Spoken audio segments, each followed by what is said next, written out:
Clash of Minds mempersembahkan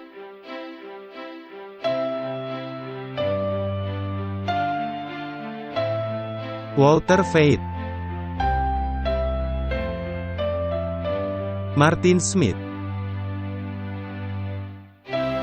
Martin Luther, tahun 1517. Konsili Trent, tahun 1545. Luka Parah, tahun 1798. Kebangunan Rohani Besar, tahun 1844.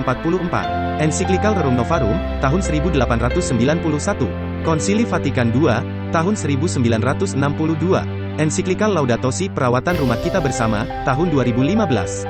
Pandemi COVID-19, tahun 2019. Pemilihan Presiden Amerika Serikat, tahun 2020. Perang Rusia melawan Ukraina, tahun 2022.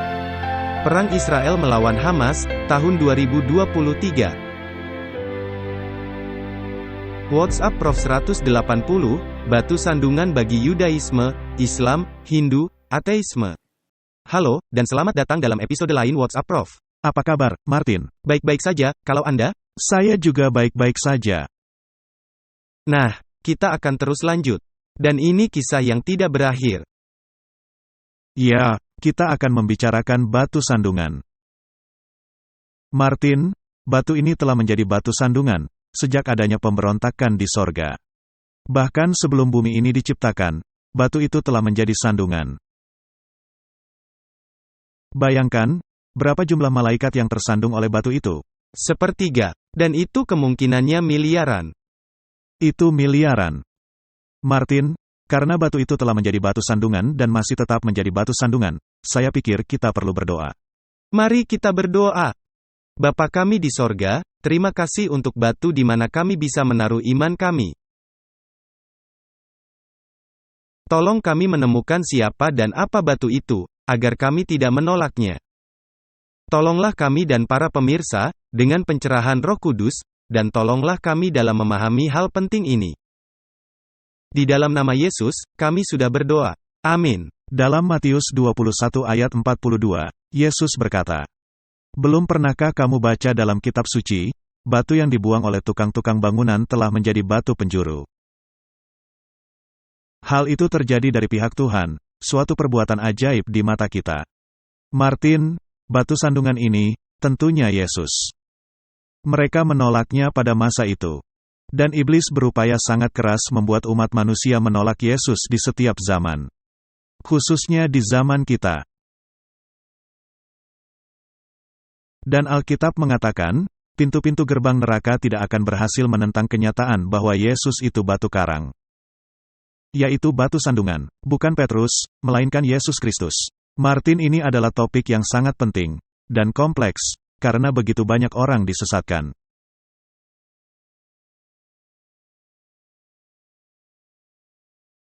Dan ketika kita membahas topik ini, mungkin kedengarannya keras. Karena mengatakan bahwa setiap orang yang tidak menerima Yesus, pada dasarnya berpihak kepada antikristus. Ya, dan pada dasarnya tidak selamat. Ya, tentu saja Allah melihat kepada hati kita masing-masing dan memperhitungkan latar belakang kita. Pengetahuan yang kita miliki, dan terang yang sudah diterima. Jadi, kita tidaklah menghakimi siapa yang akan masuk sorga atau yang tidak masuk sorga secara orang per orang, tetapi yang kita teliti adalah sistem. Jadi, mari kita mulai membahasnya. Ini adalah kutipan dari Review and Herald. Kematian Yesus Kristus bagi penebusan manusia, mengangkat tirai dan mencerminkan sejumlah besar terang yang terjadi ratusan tahun silam. Kepada keseluruhan lembaga dari sistem agama Yahudi. Tanpa kematian Kristus, semua sistem ini tidak berarti. Jadi, keseluruhan perlambangan, keseluruhan hukum upacara, semua persembahan dan pengorbanan, segala sesuatunya menunjuk kepada satu hal. Dan jika Anda menghilangkan Kristus dari sistem ini, maka itu akan menjadi upacara dan ritual yang sia-sia. Memang seperti itulah hal yang terjadi. Jadi tanpa kematian Kristus, keseluruhan sistem sia-sia. Orang-orang Yahudi menolak Kristus. Jadi, karena itu, keseluruhan sistem agama bagi mereka adalah tanpa definisi, tak terjelaskan, dan tak tentu. Kita membicarakan mengenai bangsa, dan bukannya perorangan, karena adanya perorangan yang akan menerima batu sandungan. Mereka sangat berpaut dan menganggap penting upacara bayangan, tetapi hal ini telah digenapi. Sama seperti hal yang mereka lakukan kepada 10 hukum, yang bukan merupakan bayangan, melainkan suatu kenyataan yang bertahan, seperti tahta Yenovah. Kematian Kristus meninggikan sistem perlambangan dan upacara Yahudi. Yang menunjukkan semua itu adalah ketetapan ilahi, dan yang bertujuan agar iman tetap hidup di dalam hati umat-umat Allah. Semua itu memang penting, tetapi perlambangan telah digenapi. Mari kita melihat yang dikatakan Mika, dalam Mika pasal 6. Dengan apakah aku akan pergi menghadap Tuhan dan tunduk menyembah kepada Allah yang di tempat tinggi? Akan pergikah aku menghadap Dia dengan korban bakaran, dengan anak lembu berumur setahun? Berkenankah Tuhan kepada ribuan domba jantan, kepada puluhan ribu curahan minyak? Akan kupersembahkankah anak sulungku karena pelanggaranku dan buah kandunganku karena dosaku sendiri? Hai manusia, telah diberitahukan kepadamu apa yang baik, dan apakah yang dituntut Tuhan daripadamu, selain berlaku adil, mencintai kesetiaan, dan hidup dengan rendah hati di hadapan Allahmu. Jadi, persembahan korban adalah penting, hanya jika kita merenungkan mengenai Kristus di dalamnya. Itu dia. Jika fokus Anda lenyap dari Kristus, maka hal yang Anda lakukan hanyalah ritual semata. Ya, hanya ritual atau upacara. Anda melakukan liturgi, tetapi tanpa Kristus. Nah, ini sangat baru dalam berita, bahwa Roma dan juga Vatikan, meskipun mereka tidak pernah mengakui yang membawa benda-benda Ka'bah.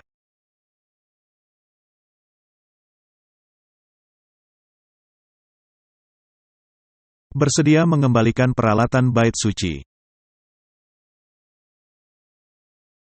Itu adalah berita terbaru.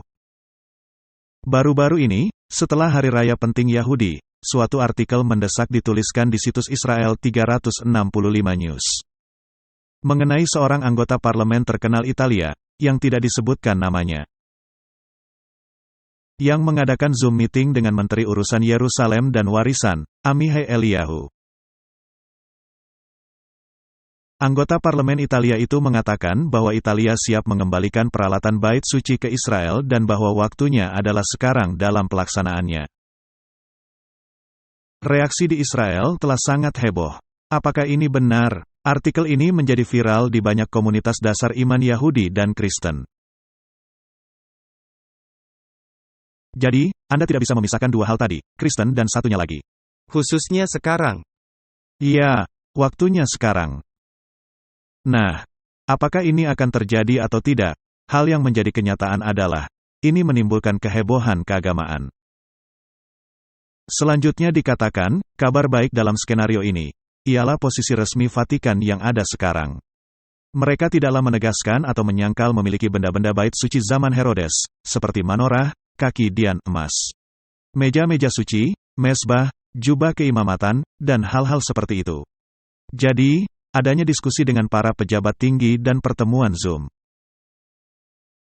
Dan di masa silam, mereka telah senantiasa menyangkalnya. Tetapi kenyataan sejarah ialah, memang objek-objek itu dibawa ke Roma. Jadi, kalau benda-benda itu memang masih ada, pasti ada di suatu tempat. Ya. Dan tempat yang paling masuk akal, adalah di Vatikan. Nah, bayangkan saja untuk masa selama 2000 tahun, kurangi 70 tahunnya. Benda-benda itu disembunyikan di sana, jika memang demikian. Nah, ini adalah hal yang mereka nyatakan. Ini artikel dari pelayanan House of David. Setiap hari dari kantor saya melihat Gapura Titus. Ini adalah menteri yang berbicara ke Israel. Politikus ini, yang tidak ingin namanya disebutkan, untuk alasan tertentu. Ini senantiasa di depan mata. Bentuknya besar dan mengesankan, dan semua orang bisa melihat hal yang ditunjukkannya. Jadi ini adalah Gapura Titus. Para budak Yahudi membawa peralatan bait suci Yahudi ke dalam pembuangan. Dan jika Anda melihat gambarnya, menorah, kaki dian, sangat mencolok. Ditambah peralatan lainnya, 2000 tahun silam, kami mengalahkan kalian. Ini Roma yang berkata, kami menghancurkan Ka'bah kalian, membantai rakyat kalian, termasuk penyaliban-penyaliban. Dan membuang orang-orang Yahudi ke seluruh dunia. Dan saya pikir, kalian memang layak mengalaminya. Dan alasan mengapa dia mengatakan demikian, karena sejarah menceritakan para Yahudi nasionalis, membunuh banyak serdadu Roma. Ya, dalam pengepungan yang pertama. Dan sepanjang waktu, mereka adalah sama seperti teroris, mereka membunuh banyak serdadu Roma, sehingga Roma menjadi muak. Dan dalam pengepungan pertama, ketika serdadu Roma mengundurkan diri, para nasionalis Yahudi menyerang dari belakang dan membunuh banyak serdadu Roma.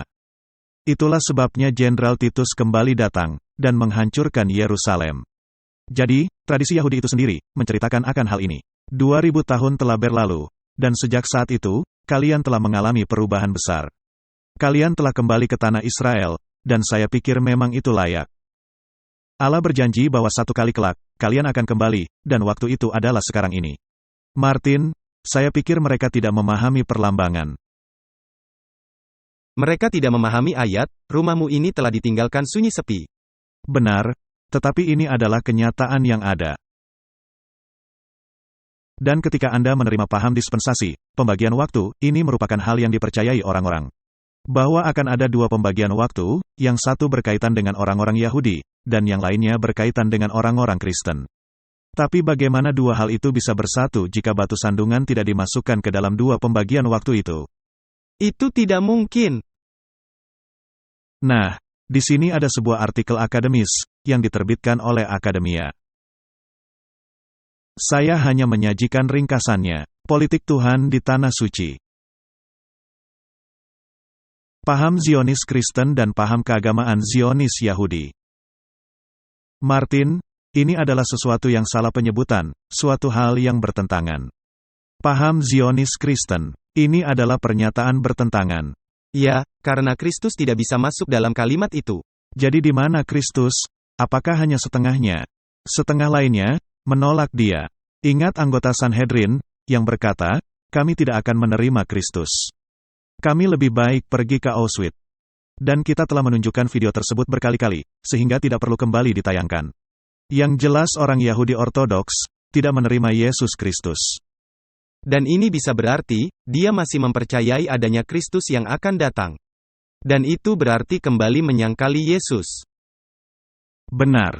Dan anggota Sanhedrin itu berkata, orang-orang Kristen, kalian bisa saja percaya itu Yesus. Tetapi kami tidak.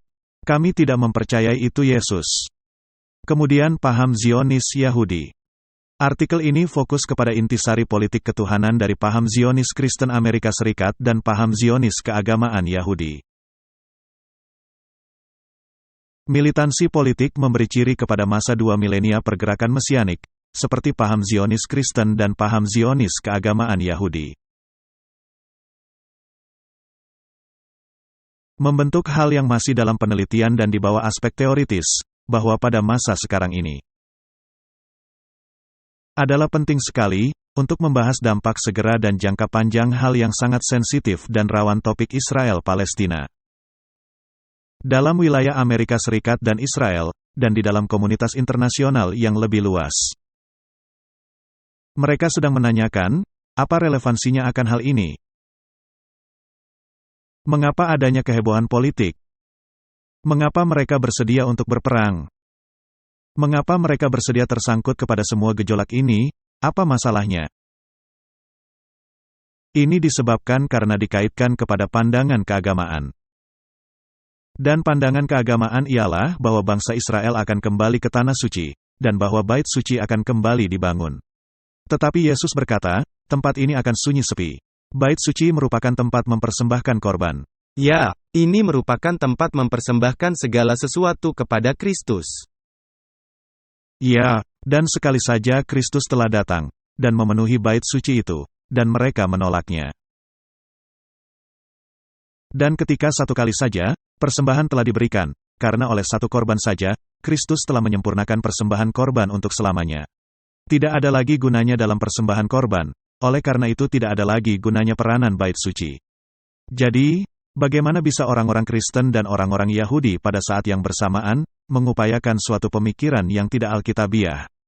Ini tidak bisa, karena merupakan tamparan ke muka Yesus, jika mereka menghendaki membangun kembali bait suci. Baiklah, nah, kita paham mereka memiliki pemikiran semacam ini. Kenyataannya, Martin, sejarah membuktikan banyaknya orang-orang Yahudi yang ada di Israel sekarang ini bukan berasal dari keturunan Yahudi mula-mula, melainkan hanyalah orang-orang yang telah memeluk paham Yudaisme. Jadi, adanya banyak hal-hal politik yang sedang terjadi. Selanjutnya dikatakan, meskipun proses sakralisasi politik dan politisasi agama telah mewujudkan dirinya dalam bentuk tak terhitung selama abad-abad silam.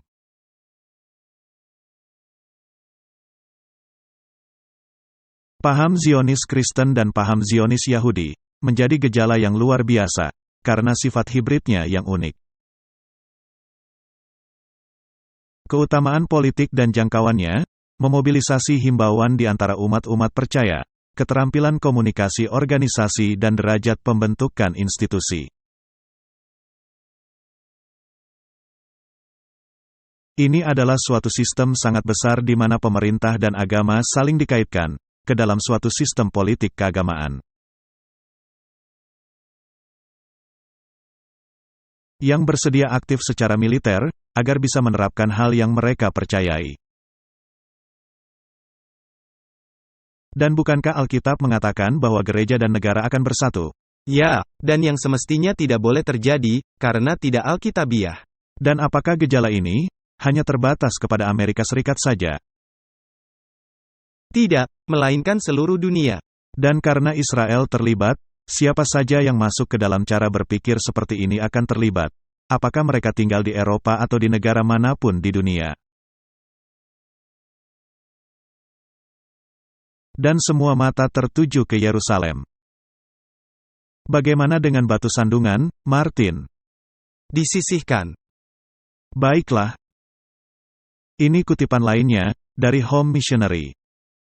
Juru selamat telah berkata, barang siapa yang percaya kepada anak, memiliki hidup kekal dan barang siapa yang tidak percaya kepada anak, tidak akan melihat kehidupan. Itu cukup lugas. Melainkan murka Allah masih tetap ada kepada orang itu. Kemudian dia kembali berkata, inilah hidup kekal itu. Agar mereka mengenal Engkau, satu-satunya Allah yang benar, dan Yesus Kristus yang telah Engkau utus. Nah, kita sudah membahas mengenai orang-orang Yahudi. Mereka menolak Yesus sebagai Mesias. Dan bahkan jika mereka menjadi orang-orang Yahudi Mesianik, Mesias yang mereka nanti-nantikan adalah pembebas nasional. Bukan Allah, yang akan membawa pulang pengantin perempuannya. Ya, dan yang tidak melepaskan Anda dari perbudakan dosa. Mereka mau pembebas nasional. Nah, Islam melakukan hal yang tepat sama. Islam sangat terlibat, karena mereka memiliki situs suci yang sama. Kita lanjut dengan artikel ini.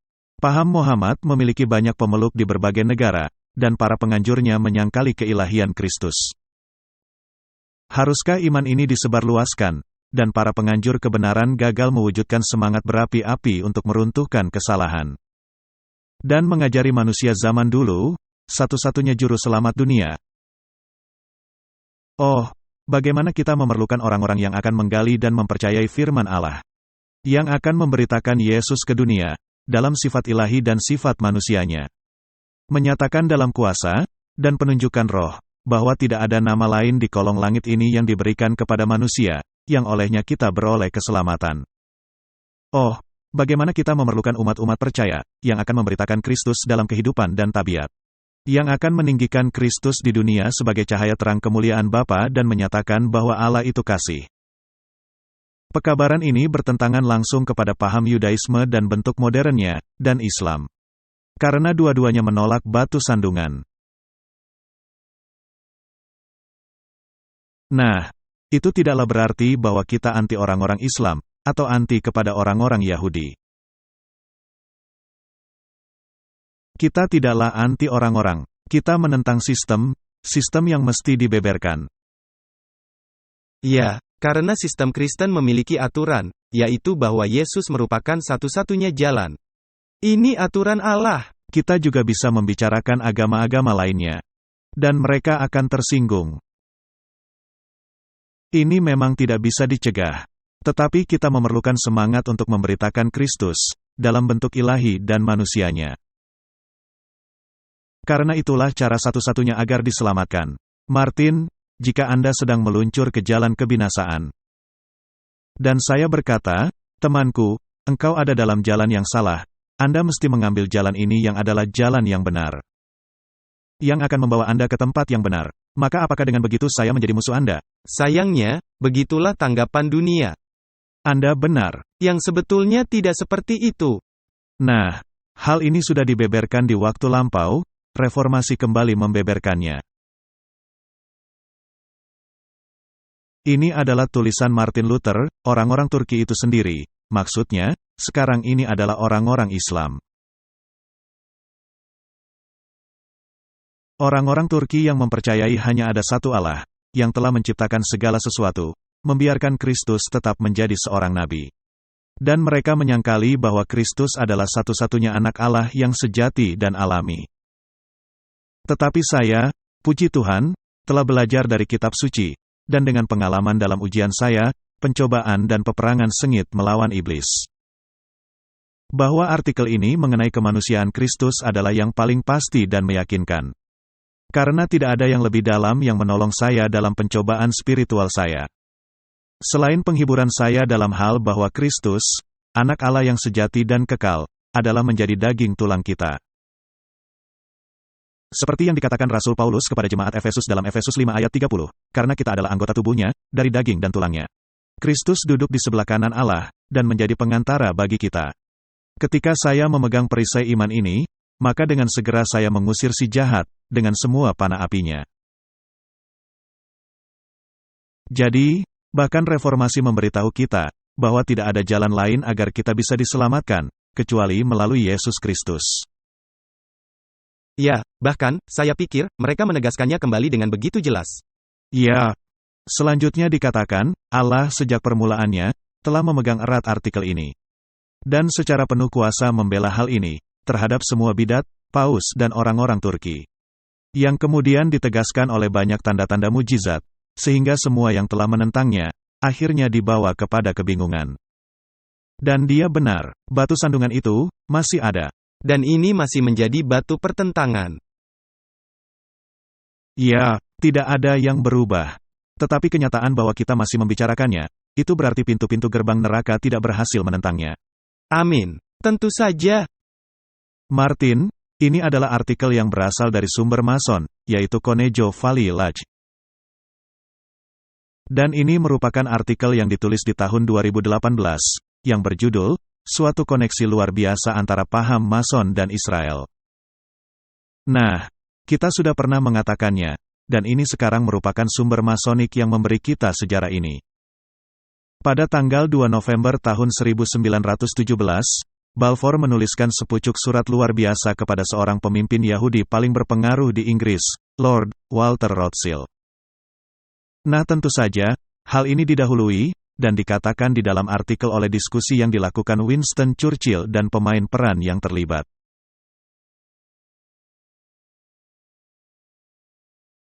Surat ini yang didahului dengan pemerintahan yang mulia melihat dengan sukacita pembentukan di Palestina, sebuah rumah nasional bagi orang-orang Yahudi.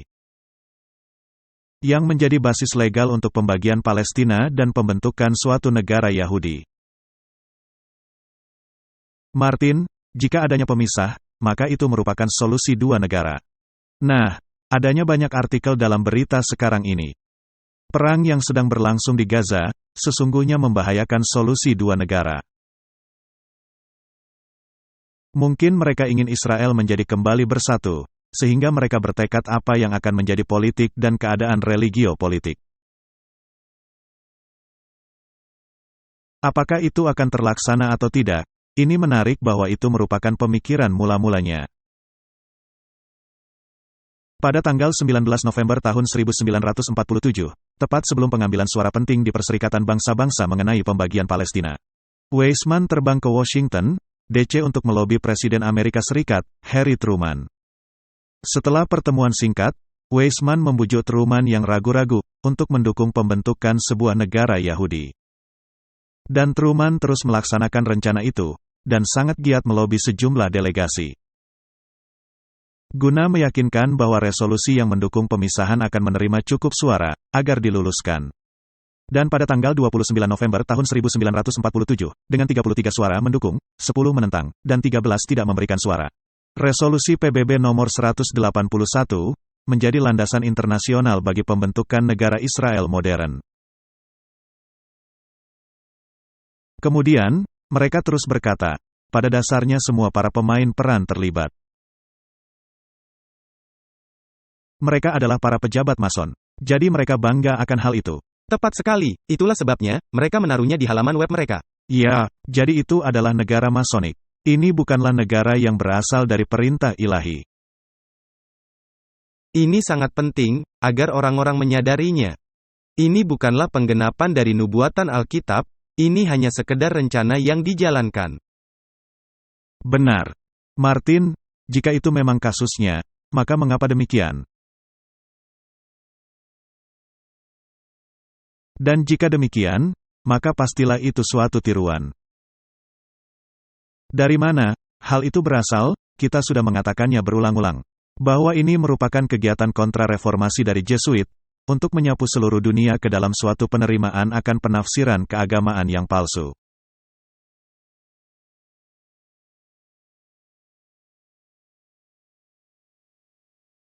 Yaitu bahwa antikristus akan datang di masa yang akan datang, di dalam sebuah bait suci Yahudi yang kembali dibangun. Maka tuduhan akan dialihkan dari kepausan, sebagai antikristus sejati. Apakah reformasi mengidentifikasi kepausan sebagai antikristus? 100%, ya. Apakah cocok kepada kriteria Alkitabiah, yang ada di dalam kitab Daniel dan kitab Wahyu? Ya. Bisakah di luar hal itu? Tidak. Apakah Alkitab membahas akan topik ini, dan memberitahu kita bahwa akan adanya kemungkinan antikristus yang lain? Ataukah hanya satu-satunya? Hanya satu-satunya. Jadi Martin, ini pastilah merupakan suatu sistem penafsiran yang palsu. Kembali, ini merupakan pemalsuan yang dilakukan oleh Tuan Pembalikan. Baiklah, dan jika Anda ingin menyatukan semua sistem keagamaan, dan kebanyakan dari mereka semua atau 99% dari mereka, menolak Yesus sebagai Mesias. Maka kembali mereka menolak batu sandungan. Ya. Baiklah. Di sini ada sebuah artikel dari Washington Post, setengah dari kelompok Injili, mendukung Israel. Karena mereka mempercayai adalah penting bagi penggenapan nubuatan akhir zaman. Janji Allah kepada Abraham dan keturunannya, berlaku untuk sepanjang waktu. Itu benar, tetapi hanyalah di dalam Kristus, baru Anda menjadi keturunan Abraham. Mereka lupa akan kalimat itu. Mereka lupa kalimat itu. Ada dalam kitab Ibrani, hanya di dalam Kristus, Anda menjadi keturunan Abraham. Ya. Jadi, sikap kelompok Injili dalam studi riset Israel, menunjukkan bahwa mereka yang sangat setuju bahwa Israel adalah penting untuk hal ini. Lebih dari 60%, yaitu 66%, yang merupakan 2/3, ini sungguh luar biasa. Tetapi ada hal lain, yang layak kita perhatikan, hal yang dikatakan Jeffress kepada CNN. Yerusalem, katanya merupakan batu sentuhan nubuatan. Nubuatan itu adalah nubuatan Alkitabiah tentang kembalinya Yesus Kristus dan permulaan pengangkatan. Apakah adanya kebingungan di sini? Ya. Apakah memang akan ada pengangkatan? Memang akan ada pengangkatan, ketika Yesus datang menjemput kita. Benar. Apakah itu akan merupakan pengangkatan rahasia? Tidak. Tidak. Apakah Alkitab membahas pengangkatan rahasia? Tidak. Sama seperti kilat yang memancar dari timur hingga ke barat, dan cahayanya terlihat, maka demikian juga, cara kedatangan anak manusia. Jadi, pengangkatan itu hanya sekali terjadi, ketika Yesus datang guna menjemput semua umatnya, Israel rohani ke sorga. Benar. Jadi Martin, adalah menarik, setengah dari kelompok Injili mendukung Israel, karena mereka mempercayai bahwa ini penting. Kemudian, hampir 80% setuju. Tetapi pastilah banyak dari dunia Injili yang kebingungan. Bagaimana bisa kita memiliki persatuan di sana? Dan bahwa cara berpikir ganda ini, bisa masuk ke dalam gambaran nubuatan.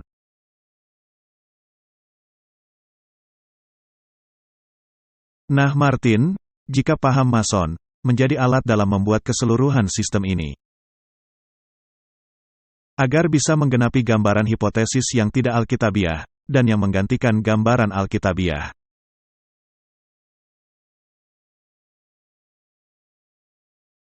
Maka bagaimana bisa kita mempercayainya? Di sini ada kutipan dari buku Selected Messages. Kepalsuan menyelimuti semua perkumpulan rahasia ini. Dan tidak ada orang yang terikat kepada mereka, yang bisa menjadi manusia bebas di hadapan Allah dan sorga. Benar. Sifat moral diseret merosot ke posisi di mana Allah menyatakan sebagai tidak benar, yang bertentangan kepada kehendak Allah dan hukum Allah. Orang yang mengaku mengasihi Allah, bisa ditempatkan dalam masyarakat ini, posisi yang disebut terhormat. Tetapi di dalam pandangan Allah, orang itu sedang melunturkan kehormatannya sebagai orang Kristen. Dan memisahkan diri, semakin jauh dari prinsip kebenaran dan kekudusan sejati. Dia sedang menyelewengkan kuasanya, yang telah dibeli dengan darah Yesus. Dia sedang menjual jiwanya untuk kesia-siaan. Itu bahasa yang cukup keras. Ya, setelah membaca artikel ini, saya pikir Anda mesti menimbang kembali jika Anda ingin bergabung dengan masyarakat rahasia. Ya, segala yang keluar dari mereka.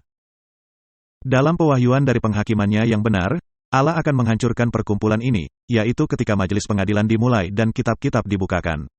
Akan diungkapkan semua tabiat yang tidak menyerupai Kristus dari keseluruhan perkumpulan ini. Orang-orang yang memilih untuk bergabung kepada masyarakat rahasia sedang sujud menyembah berhala-berhala. Yang tidak mengetahui dan tidak berdaya untuk memberikan berkat dan menyelamatkan jiwa, sama seperti dewa-dewa orang-orang Hindu. Ada sistem keagamaan besar lainnya, dengan pemeluk lebih dari 1 miliar jiwa. Ya, dan yang juga menolak batu. Jika batu tidak dilibatkan, bangunan tidak bisa secara aman didirikan. Benar. Jadi Martin, semua ini adalah mengenai Yesus. Ini adalah mengenai pilihan. Apakah kita menerima Yesus sebagai juru selamat? Siapakah dia? Apakah Yesus seperti yang dikatakan Islam, hanya nabi yang lain? Apakah Yesus sama seperti yang dipercayai orang-orang ortodoks Yahudi, sebagai orang yang berpura-pura sebagai Mesias? Dan orang-orang Yahudi sedang menunggu Mesias lainnya. Dan bahkan Yesus yang sedang mereka nanti-nantikan hanya sekedar pembebas nasional, dan bukan Allah yang akan membawa mereka semua ke sorga. Benar, ini kutipan lainnya. Saya ditunjukkan kepada seseorang, yang mengalami kesalahan besar, dalam mempercayai menjadi tugas mereka, untuk pergi ke kota Yerusalem kuno. Dan berpikir adanya pekerjaan yang mesti dilakukan di sana, sebelum kedatangan Tuhan. Pandangan semacam itu, bisa membuat pikiran dan ketertarikan dari pekerjaan Tuhan yang ada sekarang di bawah pekabaran malaikat ketiga. Kita telah membahas malaikat ketiga, bukan, kebenaran oleh iman dalam kenyataan adalah esensi dari malaikat ketiga. Jangan mau menerima tanda binatang. Jangan menerima sistem palsu penyembahan, yang menempatkan hari Minggu sebagai tanda istirahat, menggantikan hari Sabat.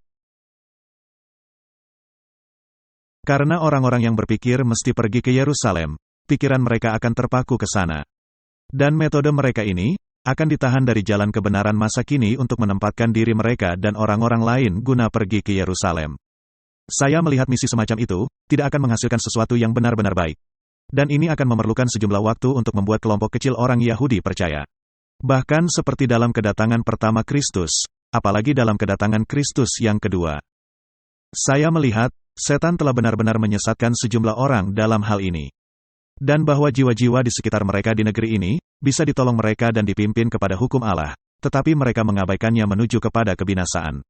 Jadi dengan berkonsentrasi kepada Yerusalem dan hal-hal yang terjadi di sana, jiwa-jiwa menjadi terhilang, karena Anda tidak sedang memberitakan Injil.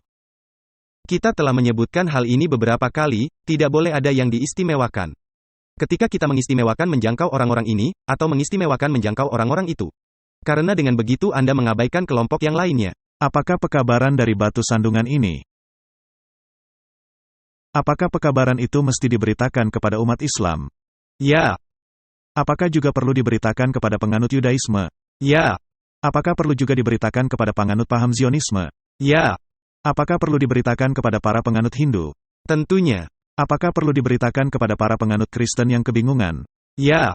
Karena mereka lebih memandang pada sebuah tempat, daripada mempersiapkan hati mereka untuk mempersiapkan kedatangan Kristus. Benar, jadi harus semua orang, tanpa terkecuali. Nah, kutipan ini juga berasal dari Early Writings, bahwa kota Yerusalem kuno tidak perlu kembali dibangun. Apakah itu berarti bait suci tidak akan dibangun kembali? Ya, tidak akan pernah bisa dibangun kembali. Mengapa tidak dibangun kembali? Karena seperti yang pernah kita sebutkan, hal itu menunjukkan bagaimana Anda menyangkali Kristus. Ya, Anda ingin menerapkan suatu sistem dan ritual yang merujuk kepada Kristus, tetapi tidak ada Kristus di dalamnya. Dan merupakan penyangkalan kepada suatu korban, Kristus, yang sekali dipersembahkan dan sempurna untuk selamanya. Dan setan sedang melakukan upaya terbesarnya untuk menggiring pemikiran umat-umat Tuhan ke dalam hal-hal ini sekarang ini, dalam masa pengumpulan. Guna mencegah ketertarikan mereka sepenuhnya kepada pekerjaan Tuhan yang ada sekarang. Dan yang membuat orang-orang mengabaikan persiapan yang diperlukan guna menyambut hari Tuhan. Kita memiliki pekabaran yang mesti diberitakan dan pekabarannya ialah, terimalah Yesus Kristus sebagai juru selamat pribadi Anda sekarang. Yesus mesti kita terima. Semua sistem keagamaan ini menolak Yesus. Kita tidak bisa menjadi bagian dari mereka. Ada kutipan lainnya, Martin, laki-laki dan perempuan bisa belajar kehendak Allah dengan berhasil. Orang-orang muda, lelaki dan perempuan, sementara masih muda, mulai mempelajari firman Allah yang menyatakan kehendak Allah. Langkah-langkah Kristus, pastinya terlihat jelas di dalam firman. Pergilah ke tempat di mana hal itu bisa ditemukan sekarang ini. Janganlah kembali mencari ke tempat di mana kaki Kristus berjejak, berabad-abad lalu. Kristus berkata, barang siapa yang mengikut aku, tidak akan berjalan dalam kegelapan, melainkan akan memiliki terang kehidupan. Sekarang kita bisa semakin mengetahui Kristus, dengan mengikuti langkah demi langkahnya. Dalam pekerjaan penebusan, mencari yang terhilang dan yang sedang binasa, daripada mengadakan perjalanan ke kota Yerusalem kuno. Kristus telah membawa umat-umatnya ke dalam gerejanya. Anda seharusnya menyoroti kalimat itu. Ya, seharusnya. Tetapi kita seharusnya menyoroti semua perikop ini. Ya, ini sangat penting. Kita mesti menunjukkan bahwa keluar dari sistem itu, ribuan orang-orang Yahudi masuk ke dalam sistem Kristen, benar. Ya. Karena sistem Kristen, merupakan penggenapan dari perlambangan dan bayangan mereka. Jadi, kebenaran ada dalam paham kekristenan sejati, yang tidak menolak batu sandungan. Jadi, gereja meninggalkan sistem ritual ini, untuk menjadi tubuh Kristus. Ya, karena mereka memahami makna ritual dan penggenapannya. Itulah sebabnya tirai terkoyak dari atas hingga ke bawah, karena sistem lama tidak lagi berlaku. Yesus telah menghilangkan semua upacara dari perlambangan kuno. Dia tidak memberikan kebebasan untuk memulihkan hak-hak ini atau mengganti apapun yang akan mengingat kembali pengorbanan-pengorbanan harfiah yang lama. Ini sangat jelas, Martin. Dan ini Alkitabiah. Benar, 100%. Hanya karena orang ini menuliskan hal tersebut, tidak berarti tulisannya tidak Alkitabiah. Justru ini yang Alkitabiah. Tuhan hanya menghendaki persembahan korban spiritual saja dari umat-umatnya. Ini hal yang saya baca dalam kitab Mika. Segala sesuatu yang terkait kepada penyembahan kepada Allah, telah ditempatkan di bawah pengawasan Roh Kudus-Nya. Yesus berkata, Bapaknya akan mengirimkan Roh Kudus dalam namanya guna mengajari murid-muridnya segala perkara. Dan untuk kembali mengingatkan semua perkara, yang telah Dia katakan kepada mereka. Martin, ketika Rasul Paulus pergi memberitakan Injil di tempat tertentu. Dan adanya orang-orang yang telah menerima Yesus. Tetapi yang tidak mengetahui mengenai Roh Kudus, Paulus bertanya, apakah kamu telah menerima Roh Kudus? Mereka berkata, wah, bahkan kami belum pernah mendengar tentang Roh Kudus, benar? Ya. Jadi, ketika roh sejati tidak bekerja, dan Anda ditunjukkan untuk kembali kepada perlambangan dan bayangan, maka pastilah itu roh palsu dan burung najis yang sedang mengarahkan Anda ke arah itu. Dan yang membuat kembali menjadi bagian dari Babel. Kutuk telah menimpa kota Yerusalem. Tuhan telah menghapus semua hal-hal yang disembah orang di Yerusalem dan mengenai Yerusalem. Meskipun demikian, masih banyak yang menghormati objek-objek yang ada di Palestina. Sementara mereka mengabaikan Yesus sebagai pembela mereka di langit segala langit. Ini adalah artikel dari Review and Herald. Ini begitu akurat. Benar. Jadi, ini menunjukkan kepada Anda, semua orang siaga dan menjadi heboh. Karena adanya kemungkinan peralatan bait suci dikirimkan kembali ke Yerusalem. Dan Anda melupakan Yesus. Melupakan Yesus. Jadi Martin, Apakah penting kita memahami Yesus? Dan memahami misi Yesus, apa misinya? Menyelamatkan semua orang dengan kematiannya. Apakah itu termasuk orang-orang Yahudi dan pengikut Muhammad? Apakah itu termasuk pengikut Hindu, pengikut Saman, dan apapun itu? Penyembah alam, penganut New Age, kaum ateis, siapa saja, benar. Lukas 16 ayat 16, hukum Taurat dan kitab para nabi berlaku sampai kepada zaman Yohanes. Hukum Taurat dan kitab para nabi berlaku hingga zaman Yohanes Pembaptis. Kemudian berhenti. Dan sejak waktu itu kerajaan Allah diberitakan dan setiap orang menggagahinya berebut memasukinya. Hukum dan para nabi berlaku hanya sampai ke zaman Yohanes Pembaptis. Jika Anda mengulangi hal ini dan menciptakan kembali, maka Anda menyangkali ayat ini dalam kitab suci. Benar, bahkan Anda bisa mengeluarkan ayatnya dari Alkitab. Matius 11 ayat 12, sejak tampilnya Yohanes Pembaptis hingga sekarang, kerajaan sorga diserang dan orang yang menyerangnya mencoba menguasainya. Apakah ini dilakukan dengan kekerasan? Ya. Berapa yang telah terbunuh? Jutaan. Jadi pintu gerbang neraka yang menang? Tidak, ini masih berlangsung. Itu pasti benar. Tentunya. Kalau tidak akan hilang. Ya, betapa setan berupaya keras selama 2000 tahun terakhir guna melenyapkan Alkitab. Mereka mencoba memusnahkan Alkitab, hendak melenyapkan kekristenan sejati. Setan mencampurkan paham kekafiran dengan kekristenan. Setan merubah hukum Allah, dan melakukan segala upaya penyesatan. Setan juga membuat teori penafsiran nubuatan ke masa depan atau ke masa lalu. Setan mengacaukan segalanya. Ya, dan dia membuat sistem palsu guna menggantikan tempat kekristenan sejati. Benar. Tidak cocok satu sama lain. Kisah Para Rasul 28 ayat 31. Dengan terus terang dan tanpa rintangan apa-apa ia memberitakan kerajaan Allah dan mengajar tentang Tuhan Yesus Kristus. Itulah misi kita. Segala sesuatu yang lainnya tidak penting. Mengutip Mazmur 2 ayat 8, mintalah kepadaku, maka bangsa-bangsa akan kuberikan kepadamu menjadi milik pusakamu dan ujung bumi menjadi kepunyaanmu. Di sini dibicarakan mengenai Yesus Kristus. Yesus akan mengambil seluruh dunia menjadi miliknya, tidak hanya berkonsentrasi di suatu bangsa kecil. Engkau akan meremukkan mereka dengan gada besi, memecahkan mereka seperti tembikar tukang periuk. Oleh sebab itu, hai raja-raja, bertindaklah bijaksana, terimalah pengajaran, hai para hakim dunia. Beribadahlah kepada Tuhan dengan takut dan ciumlah anaknya dengan gemetar. Supaya ia jangan murka dan kamu binasa di jalan sebab murkanya menyala, tetapi hanya sebentar. Berbahagialah semua orang yang berlindung padanya. Mereka melakukannya. Tidak. Malangnya, semua orang menolak Yesus. Ini perjanjian lama, Martin. Kita telah membacanya berulang-ulang. Ini sebuah nubuatan. Ya, dan mereka menolaknya kembali. Markus 1 ayat 15, katanya, waktunya telah genap, kerajaan Allah sudah dekat. Bertobatlah dan percayalah kepada Injil. Hukum Taurat dan para nabi, hanya sampai kepada masa Yohanes Pembaptis. Markus 4 ayat 11, jawabnya, kepadamu telah diberikan rahasia kerajaan Allah. Tetapi kepada orang-orang luar segala sesuatu disampaikan dalam perumpamaan. Masih dalam perumpamaan, Martin. Dan mereka tidak memahaminya. Dan Allah masih berusaha dalam berbagai cara, membawakannya kepada semua orang, agar memahaminya.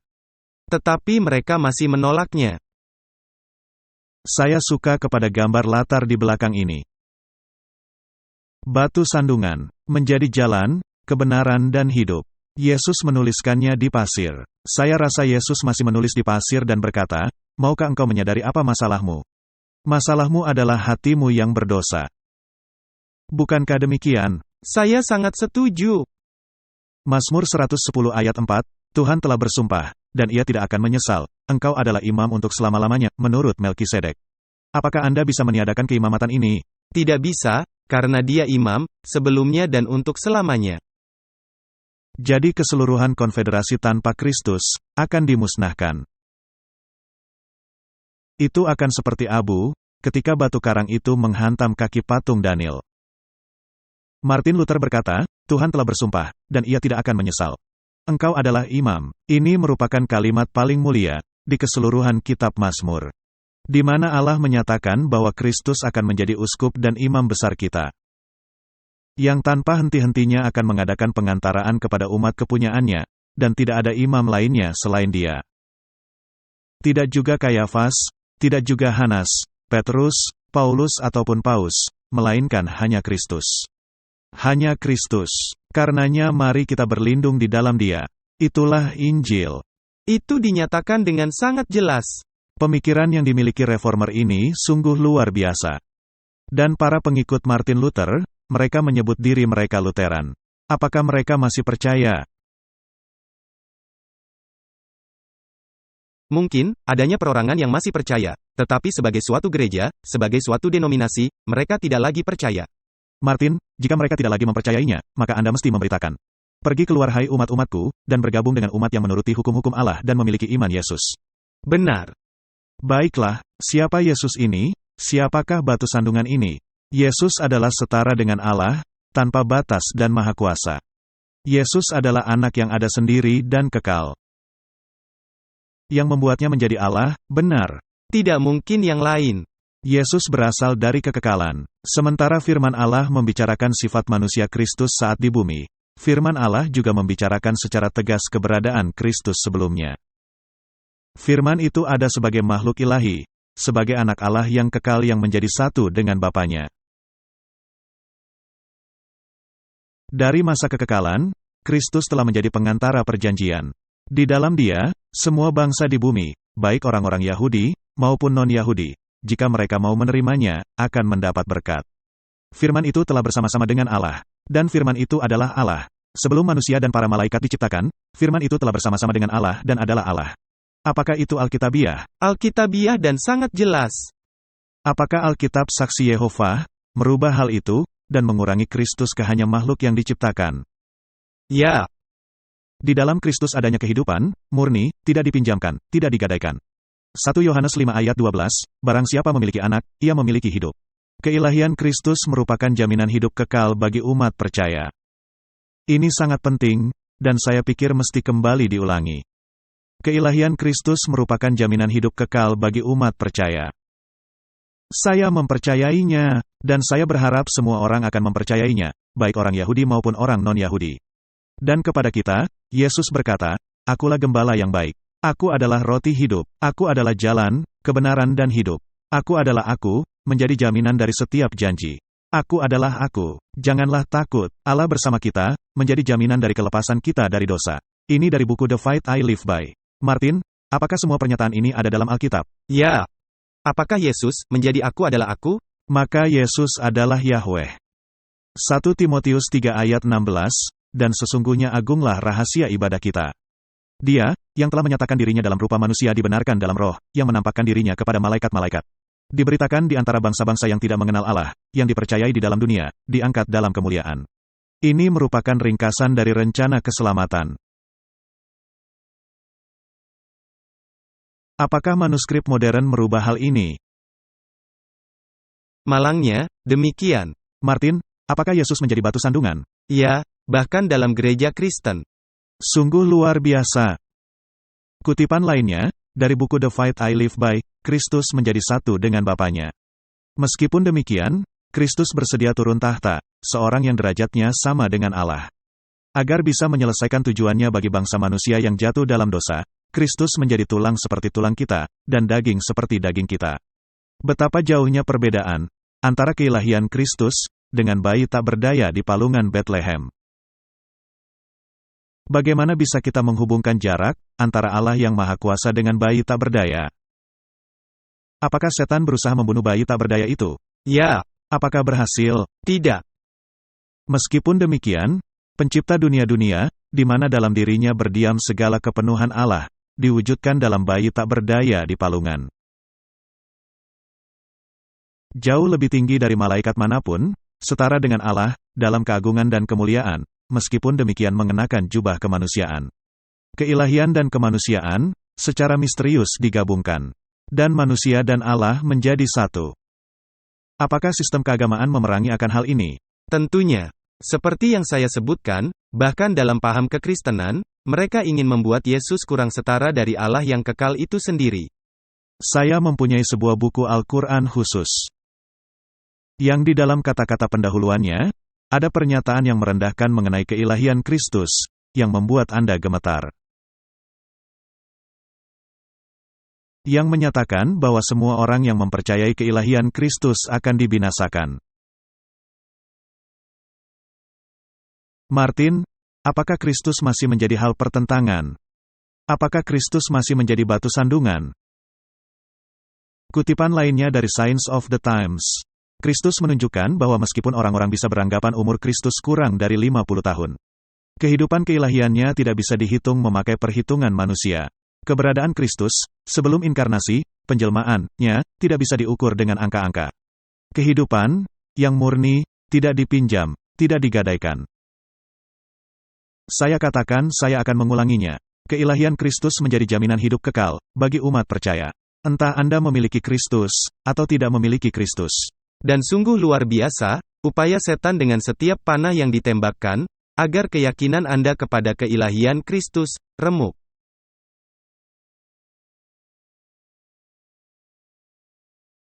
Maka kemudian, Anda tidak memiliki tempat berpijak, karena Anda meyakini suatu hal. Atau Anda membuatnya menjadi tempat berpijak, yang kembali menjauhkan Anda dari Yesus. Ini kutipan lainnya dari buku Counsels to Parents. Kata Kristus, semua orang yang memiliki kebenaran mendengar suaraku. Dengan kata lain, mereka mengikuti Yesus. Apakah sistem agama ini mendengar suaranya? Tidak. Tidak. Jadi, mereka tidak memiliki kebenaran. Dengan berdiri dalam nasihat Allah, dengan berdiam dalam ketinggian kekal bait suci. Semua unsur kebenaran berada dalam Kristus dan berasal dari Kristus. Kristus bersatu dengan Allah, yang artinya tidak bisa dipahami oleh pemikiran yang terbatas. Untuk menyatakan dalam setiap upaya misionari, Kristus dan Dia yang disalibkan. Kristus dilukai untuk pelanggaran kita, Dia diremukkan oleh karena kejahatan kita. Ganjaran yang mendatangkan keselamatan bagi kita ditimpakan kepadanya, dan oleh bilur-bilurnya kita menjadi sembuh. Yesaya 53 ayat 5. Saya pernah berdebat dengan seorang Yahudi Ortodoks tentang hal ini. Dia menjadi sangat marah ketika saya menunjukkan, hal ini hanya bisa diterapkan kepada Yesus Kristus. Tidak, katanya, ini diterapkan kepada bangsa Yahudi. Bukankah sungguh luar biasa, ketika Anda semua mengambil Alkitab dan menunjukkan hal yang berkaitan dengan Yesus, sebagai Allah dan yang lainnya. Orang-orang menjadi sangat marah. Iya, adanya banyak rasa amarah. Jadi, rasa amarah siapa yang mereka cerminkan? Iblis. Anda benar, Martin. Dia yang tidak mengenal dosa telah dibuatnya menjadi dosa karena kita, supaya dalam Dia kita dibenarkan oleh Allah. Mengutip 2 Korintus 5 ayat 21. Kristus disalibkan bagi dosa-dosa kita. Kristus bangkit dari kematian. Kristus naik ke sorga sebagai pengantara kita. Ini adalah pengetahuan tentang keselamatan, yang mesti kita pelajari dan ajarkan. Ini adalah beban pekerjaan kita. Martin, jika kita mempunyai agama tanpa Kristus, maka kita memiliki agama yang tidak membawa kita kemanapun. Dan itu juga senantiasa berpusat kepada diri sendiri. Benar. Yesus adalah penebus dunia. Dia berdiri di antara setan dan semua jiwa-jiwa. Karena begitu besar kasih Allah kepada dunia ini, sehingga diserahkannya anaknya yang tunggal. Sehingga barang siapa yang percaya kepadanya, tidak binasa, melainkan beroleh hidup yang kekal. Ikat pinggang kebenaran. Ikatkan ini ke pinggang Anda. Anda perlu kebenaran ini. Martin, jika Anda tidak memiliki ikat pinggang kebenaran, maka celana Anda melorot dan Anda telanjang. Anda tidak memiliki kebenaran Kristus. Orang-orang yang meletakkan dosa-dosa mereka kepada Kristus melalui iman kepada kebenarannya, akan menjadi pemenang. Sebagai pengantara kita, Yesus sangat mampu menyelesaikan pekerjaan penebusan ini. Tetapi, sungguh besar harga yang mesti dibayar. Anak Allah tanpa dosa, dihukum, karena dosa yang tidak pernah dilakukannya. Agar orang-orang berdosa melalui pertobatan dan iman, bisa dibenarkan oleh kebenaran Kristus, di mana orang itu tidak memiliki manfaat pribadi. Dosa semua orang yang pernah hidup di bumi, diletakkan kepada Kristus. Yang menjadi saksi atas kenyataan, tidak seorang pun perlu kalah, dalam konflik melawan setan. Allah telah menyediakan kekuatan di dalam Yesus, bagi semua orang yang percaya. Yang akan diselamatkan, semua yang datang kepada Allah melalui Yesus. Martin, ini adalah suatu pernyataan paling indah yang bisa Anda baca. Ini menunjukkan suatu undangan terbuka, kepada semua orang yang hidup di bumi. Anda mesti menerima kebenaran Kristus. Dan peperangan kepada pernyataan ini, sungguh luar biasa. Pikirkan saja keseluruhan pelaksanaan inkuisisi, adalah demi berperang kepada pernyataan ini. Karena gereja yang berperan. Dan Paus menuntut dirinya menjadi panutan Anda. Dan memang dia masih menjadi pemimpin dari dunia keagamaan. Dan semua orang mengikut Paus. Ini masih tulisan Martin Luther yang membahas ayat ini. Sebab Allah yang telah berfirman, dari dalam gelap akan terbit terang. Ia juga yang membuat terangnya bercahaya di dalam hati kita, supaya kita beroleh terang dari pengetahuan tentang kemuliaan Allah yang nampak pada wajah Yesus Kristus. Jika Anda ingin menemukan kemuliaan dan tabiat Allah, maka pandanglah wajah Yesus Kristus. Martin Luther berkata, tujuan utama dalam mempelajari keilahian adalah agar kita belajar dan mengenal secara benar akan Kristus, yang secara penuh kasih karunia telah digambarkan bagi kita. Kita berupaya keras, agar mendapat restu dan pertemanan dari manusia. Sehingga mereka bisa merestui kita, betapa lebih banyak lagi kita mesti berupaya mengenal Tuhan kita, Yesus. Sehingga dia bisa berbelas kasihan kepada kita. Seperti kata Petrus, bertumbuhlah dalam pengenalan akan Yesus Kristus, yaitu Tuhan dan Tuan yang penuh belas kasihan, sehingga semua orang bisa mengenal dia. Hanya melalui kitab suci, ketika dia berkata, selidikilah kitab-kitab suci, karena kitab-kitab itu menyaksikan aku. Jadi Martin, ketika orang-orang menolak Yesus, sudahkah mereka benar-benar meneliti kitab suci? Tidak, karena jika mereka telah benar-benar meneliti kitab suci, mereka pasti tidak akan mementingkan diri. Jadi, Anda tidak mempunyai motif mementingkan diri, yang ada di benak Anda. Ciumlah anak, ini berasal dari kitab Mazmur, dalam perjanjian lama. Mari kita menciptakan manusia, dalam gambar dan rupa kita. Kita di sini ada dalam bentuk jamak. Allah Bapa sedang berbicara kepada Yesus, tetapi orang-orang menyatakan, Allah Bapa sedang berbicara kepada para malaikat. Itu sangat konyol. Ya, karena para malaikat, ini tidak masuk akal. Martin Luther memiliki hal indah yang ingin dikatakannya, dan saya memang berupaya mencari fakta. Dan memang fakta mesti diupayakan, karena seluruh dunia menolaknya. Anda tahu, orang-orang tidak memiliki waktu untuk membaca, maka sekaranglah waktunya, mereka bisa membacanya. Mari kita membacanya. Luther berkata, jika Kristus itu bukan Allah, maka Allah Bapa dan Roh Kudus, juga bukan Allah. Karena artikel iman kita menyatakan, Kristus adalah Allah, dengan Bapa dan Roh Kudus. Apakah sekarang, Luther menjadi sasaran amukan dari seluruh dunia keagamaan? Ya. Banyak pihak yang membicarakan kealahan Kristus, seperti Paus dan yang lain-lainnya. Tetapi pembahasan mereka sama seperti orang buta yang membicarakan warna-warna. Mereka tidak memiliki petunjuk. Karenanya ketika saya mendengar Kristus berkata, marilah datang kepadaku, semua yang letih dan berbeban berat, aku akan memberikan kelegaan kepadamu. Maka saya mempercayai sungguh-sungguh, bahwa keseluruhan kealahan berbicara dalam intisari yang tidak terbagi dan terpisahkan. Karena itu, jika ada orang yang memberitakan Allah kepada saya, yang tidak mati di kayu salib bagi saya, maka saya tidak akan menerima Allah itu. Bagaimana perasaan Anda tentang itu? Saya sangat setuju. Apa Anda berbenturan dengan keseluruhan dunia keagamaan? Saya memutuskan, saya akan melakukan hal yang Allah minta, dan bukan hal yang diharapkan dunia. Maka Anda berkata, disinilah posisi saya, dan saya tidak bisa melakukan hal lainnya. Saya mengikuti jejak langkah Martin Luther. Selanjutnya dikatakan, kitab suci, khususnya tulisan Rasul Paulus, dimanapun, menunjukkan kepada Kristus, hal yang dia tujukan kepada Allah Bapa. Yaitu kuasa ilahi atau kuasa luar biasa, sehingga dia bisa memberikan kasih karunia. Dan rasa damai hati nurani, pengampunan dosa-dosa, kehidupan, kemenangan atas dosa, dan kematian, dan iblis. Nah, kecuali Rasul Paulus merampoki kehormatan Allah, dan yang memberikannya kepada yang bukan Allah. Dia tidak akan berani menunjukkan sifat-sifat demikian kepada Kristus, jika dia bukan Allah sejati. Dia tidak bisa berkata, memberikan kasih karunia, dan pengampunan dosa dan kemenangan atas iblis, jika Kristus bukan Allah. Dan Yesus tidak akan bisa menerima penyembahan, jika dia bukan Allah.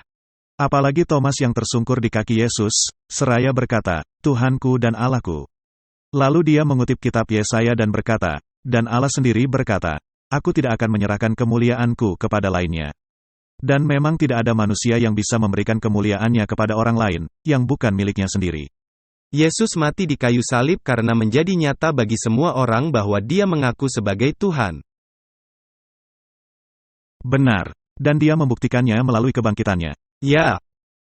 Dan melihat Kristus, yang memberikan kasih karunia, dan damai, juga Roh Kudus, dan yang melepaskan dari kuasa iblis, dosa dan kematian. Maka jelaslah bahwa Yesus memiliki kekuasaan maha kuasa yang tak berakhir, tak terukur, yang setara dengan Allah Bapa. Kita tidak bisa memikirkan Allah lainnya, selain Kristus. Wah, itu menjadi batu sandungan, Martin. Bahwa Kristus memiliki kekuasaan maha kuasa, yang tak berakhir, tak terukur, setara kepada Allah Bapa. Kita tidak boleh berpikir tentang Allah yang lain selain Kristus. Allah yang tidak berbicara dari mulut Kristus bukanlah Allah. Allah dalam Perjanjian Lama, mengikatkan dirinya kepada tahta kasih karunia. Di sanalah tempat, di mana dia akan mendengar. Selama kebijakan dan pemerintahan Musa ada dan berkembang. Dengan cara yang sama, dia tidak akan mendengar manusia atau makhluk manusia, melainkan hanya melalui Kristus saja. Anda setuju dengan pernyataan itu? 100%. Itu adalah pernyataan luar biasa. Itu menyebabkan pemisahan besar, karena itu adalah satu-satunya jalan. Jika Yesus menjadi satu-satunya jalan, maka Musa tidak akan mendengar dari mulut siapapun, kecuali melalui mulut Kristus. Sejumlah orang-orang Yahudi pergi ke sana kemari, dan membakar dupa, dan mempersembahkan korban di sana-sini, dan mencari Allah di berbagai tempat.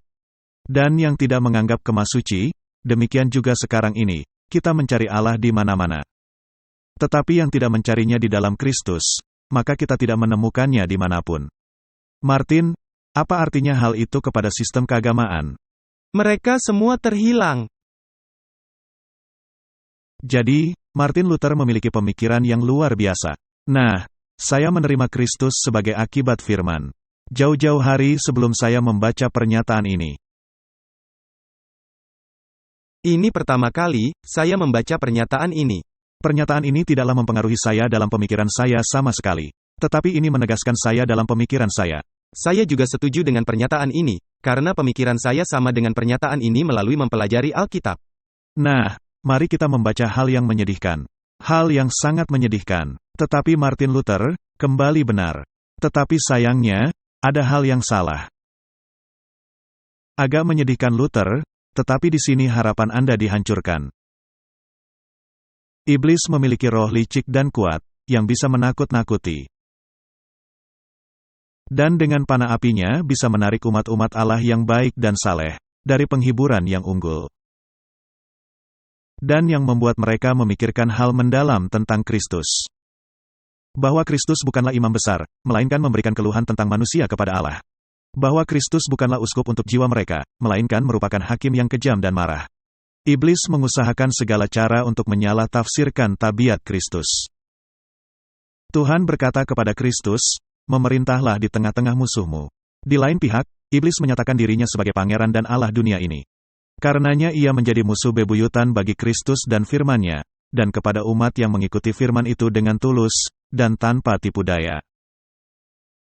Jadi, ketika Anda mengikuti firman, apakah Anda dalam masalah? Anda menjadi sasaran konflik antara Kristus dan setan.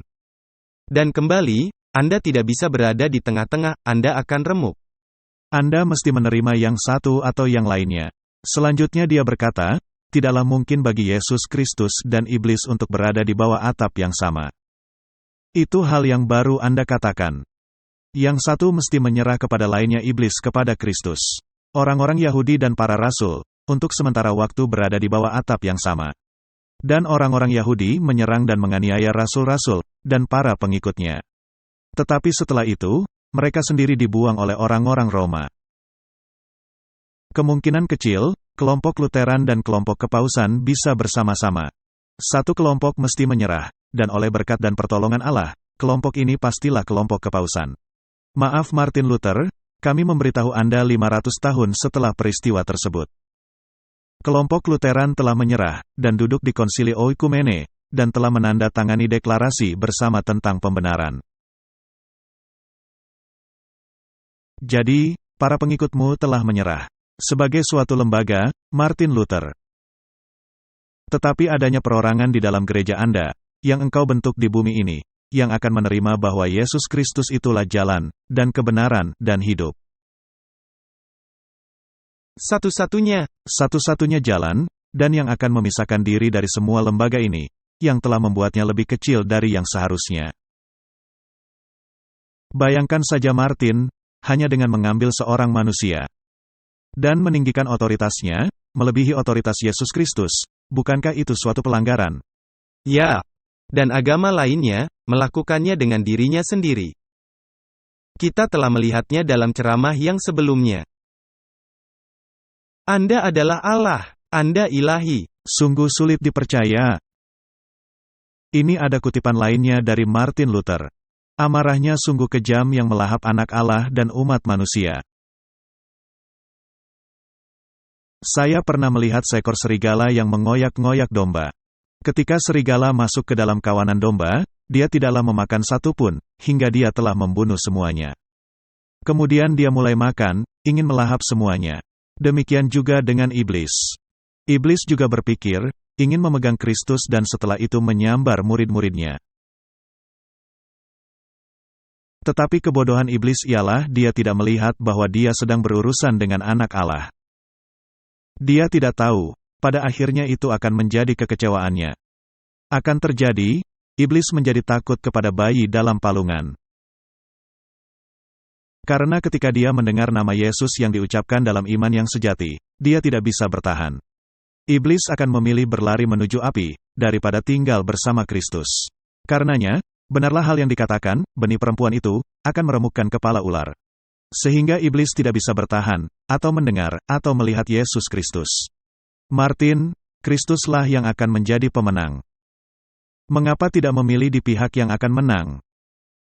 Sebetulnya Kristus sudah menang.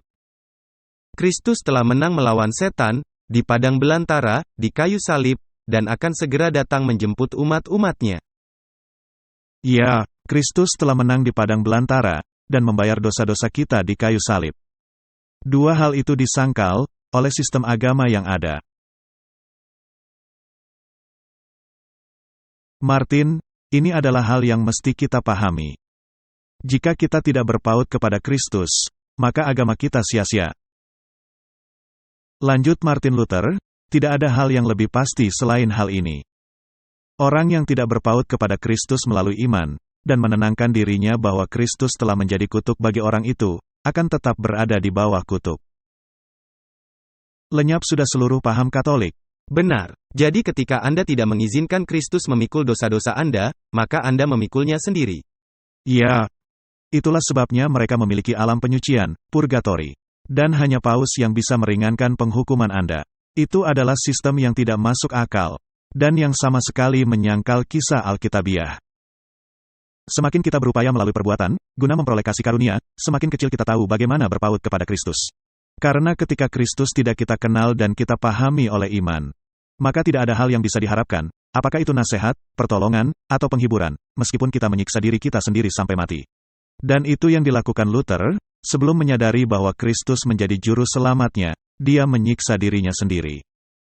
Ini kutipan lainnya, dari buku From Heaven with Love. Para pemimpin Yahudi, sangat terikat kepada rangkaian upacara dan tradisi. Hati mereka telah menjadi seperti kulit anggur kering. Merasa puas dengan agama legal, tidaklah mungkin bagi mereka menjadi para penjaga dari kebenaran yang hidup. Tidak mungkin, tapi masih berlangsung. Benar. Mereka tidak menghendaki adanya unsur baru yang masuk ke dalam agama mereka. Iman yang dilakukan oleh kasih dan yang memurnikan jiwa, tidak ada di dalam agama orang-orang Farisi. Yang terdiri dari upacara-upacara dan nasihat-nasihat manusia. Sia-sialah untuk menyatukan pengajaran Yesus kepada agama yang ada. Kebenaran utama Allah, sama seperti anggur yang akan membuat pecah botol usang yang meluruh dari tradisi kuno Farisi. Itu pernyataan yang indah. Sungguh luar biasa. Itu benar, hingga sekarang ini. Ya. Tradisi apapun harus dihilangkan. Benar. Dan ketika Anda tidak mau menerima Yesus, ketika mereka menolaknya, apa yang tersisa ialah upacara-upacara dan tradisi yang tanpa Kristus, dan tidak bisa menyelamatkan sama seperti dewa-dewa para penganut Hindu. Masih banyak sekali orang yang terperangkap dalam Babel, oleh karena tradisi. Karena ayah mereka ada dalam gereja itu, atau keluarga mereka, kita mesti sangat mewaspadai tradisi. Nah, Apakah tradisi menyangkal hukum Allah? Ya, Bukankah Yesus berkata, sia-sialah mereka beribadat kepadaku, mengajarkan pengajaran manusia. Mengesampingkan hukum Allah, demi tradisimu. Jadi, bukan hanya mereka menolak Kristus sebagai juru selamat mereka, mereka juga menolak sistem pemerintahan Kristus, juga hukumnya. Dan ketika Anda menolak Kristus, Anda tidak memiliki juru selamat. Dan ketika Anda menolak hukum Kristus, maka Anda adalah orang berdosa. jadi, ketika Anda menerima Kristus, tetapi tidak mau menerima hukum Kristus, maka Anda masih ada dalam posisi yang sama seperti orang-orang yang menolak Kristus. Karena hal itu tidak bisa dipisahkan. Iblis masih menerapkan tipuannya kepada dua pihak itu. Agama legal tidak akan pernah memimpin jiwa kepada Kristus. Apakah ini selaras dengan perkataan Martin Luther? Ya, Karena itu menjadi agama yang tanpa kasih yang tanpa Kristus. Berpuasa atau berdoa, yang digerakkan oleh roh pembenaran diri sendiri, menjadi hal kekejian dalam pemandangan Allah. Kata-kata keras, tetapi ada dalam kitab Mika. Perkumpulan hikmat untuk penyembahan, rangkaian upacara keagamaan. Merendahkan diri secara luar, penerapan pengorbanan, menyatakan bahwa para pelaku hal-hal ini menganggap dirinya saleh. Dan memiliki hak ke sorga. Tetapi semua ini adalah penyesatan. Perbuatan kita sendiri, tidak akan pernah bisa membeli keselamatan. Anda bisa mempersembahkan korban, kambing, biri-biri, lembu, sebanyak yang Anda sukai. Anda bisa membangun kuil, dengan upacara-upacara mulia, semuanya sia-sia. benar. Tanpa Kristus, tidak ada artinya. Manusia harus dikosongkan dari dirinya sendiri sebelum ia dapat sepenuhnya menjadi orang yang percaya kepada Yesus. Ketika kepentingan diri sendiri ditinggalkan, barulah Tuhan bisa membuat manusia itu menjadi ciptaan baru. Kantong yang baru yang bisa menampung anggur yang baru. Kasih Kristus akan membangkitkan umat percaya, dengan suatu kehidupan baru. Di dalam Kristus, yang menjadi pencipta dan penyempurna iman kita, tabiat Kristus akan dinyatakan. Martin, tabiat Kristus ialah, aku telah datang, untuk melakukan kehendak-Mu ya Allah, ada tertulis mengenai aku dalam kitab-kitab. Jadi Martin, coba saya bertanya, apakah dunia memerlukan suatu kebangunan rohani sejati? Ya, Bukannya suatu kebangunan rohani yang dibuat heboh, dengan membangun bait suci dan Yerusalem dan Israel dan paham Zionisme. Dan Fratelli Tutti, atau apapun itu. ya, hanyalah kebangunan rohani yang alkitabiah. Baiklah, jadi, kita memerlukan suatu kebangunan rohani dengan iman sejati. Ini berasal dari buku Kemenangan Akhir. Rasul Paulus menyatakan, semua orang yang akan hidup saleh di dalam Yesus Kristus atau Kristus Yesus, akan mengalami penganiayaan. Jika Anda berbicara kebenaran, Anda akan menjadi musuh umat manusia. Dan pemimpinnya, ialah Paus. Mengapakah penganiayaan secara umum, nampak tidak ada? Satu-satunya alasan adalah bahwa gereja telah mengikuti standar dunia, dan karenanya tidak menimbulkan pertentangan. Agama yang ada di zaman kita sekarang ini bukanlah agama yang murni dan kudus seperti yang menandai iman Kristen pada zaman Kristus dan para rasul. Hanya karena adanya roh kompromi dengan dosa. Karena kebenaran besar firman Allah, telah sangat diabaikan. Karena hanya ada sangat sedikit kesalehan utama dalam gereja, sehingga paham kekristenan sangat populer di dunia. Jika sekiranya terjadi kebangunan iman dan kuasa dari gereja yang mula-mula, maka roh penganiayaan akan kembali terjadi, dan api penganiayaan akan kembali menyala. Mengapa Stefanus dilontari batu? Karena dia mengatakan Kristus adalah satu-satunya jalan. Mengapa Petrus dijebloskan ke dalam penjara? Hal yang sama. Dan mengapa Paulus dipancung? Karena hal-hal yang tepat sama seperti tadi. Wahyu 17 ayat 12-13. Dan ke-10 tanduk yang telah kau lihat itu adalah 10 raja, yang belum mulai memerintah. Tetapi 1 jam lamanya mereka akan menerima kuasa sebagai raja, bersama-sama dengan binatang itu. Jadi bangsa-bangsa di dunia, akan selaras kepada kepausan. Bukankah Paus akan menghadiri COP28? Ya, pertama kali secara langsung. Mereka sekata, kekuatan dan kekuasaan mereka berikan kepada binatang itu. Ketika Anda memberikan kekuatan dan kekuasaan Anda kepada binatang, itu berarti Anda menolak batu. Dan Kristus menjadi batu sandungan bagi Anda. Anda menolak Kristus, yang adalah jalan, kebenaran dan hidup. Dan malangnya, menempatkan Anda di luar rencana keselamatan. Gereja Kepausan tidak akan pernah melepaskan klaim kesempurnaannya.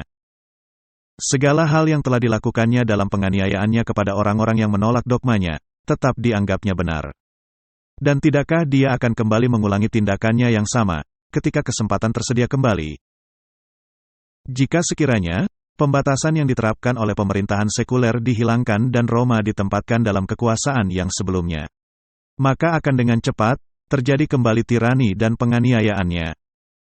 Bukankah Paus sudah berkata bahwa kaum fundamentalis, yang mempercayai Alkitab seperti apa adanya, adalah pembuat masalah dan mesti dihilangkan dari masyarakat? Dan Paus menghendaki agar perserikatan bangsa-bangsa lebih berkuasa, kepada hukum dan semua hal ini. Jadi, mereka menginginkan kembali kekuasaan itu. Ini sedang terjadi. Alkitab berkata, ciumlah anak itu, agar engkau tidak dibinasakan. Meskipun terjadinya kemerosotan iman secara meluas, terdapat pengikut sejati Kristus di dalam gereja-gereja ini. Martin, seluruh dunia menginginkan sesuatu yang lebih dari sekedar kehebohan dan upacara-upacara ini, dan berperang kepada infrastruktur yang bobrok.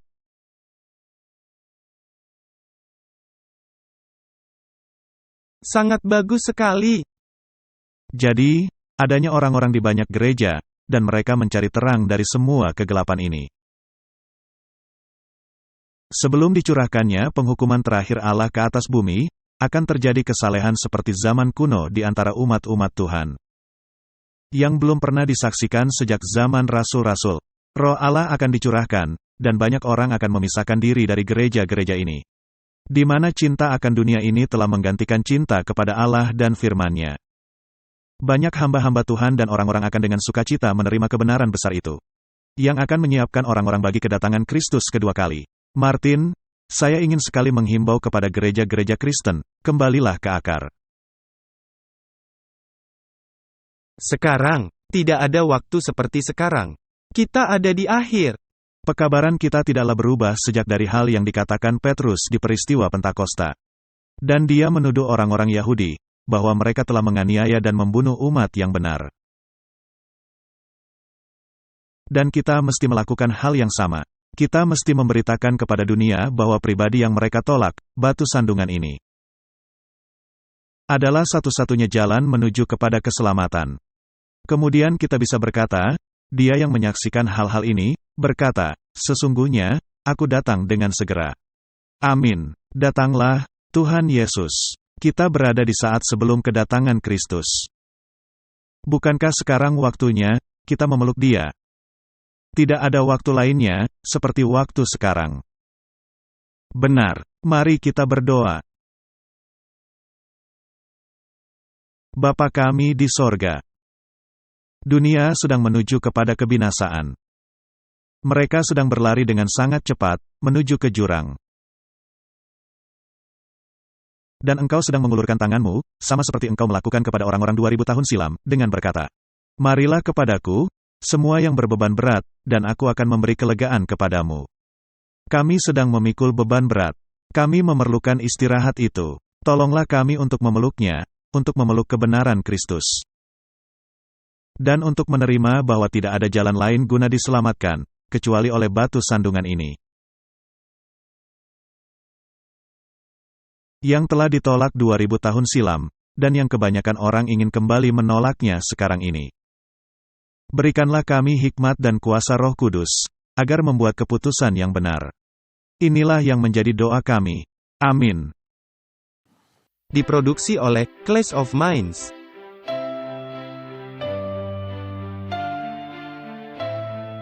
Menampilkan pembicara, Walter Faith dan Martin Smith.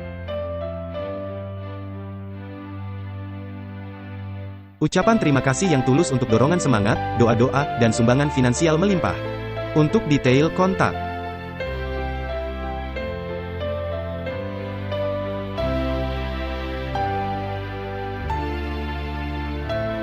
Kami memuji Juru Selamat kami, Yesus Kristus, yang setia dan sejati untuk kasih karunia-Nya dan kesempatan istimewa bekerja di kebun anggurnya. guna menjangkau jiwa-jiwa bagi kerajaannya yang segera tiba.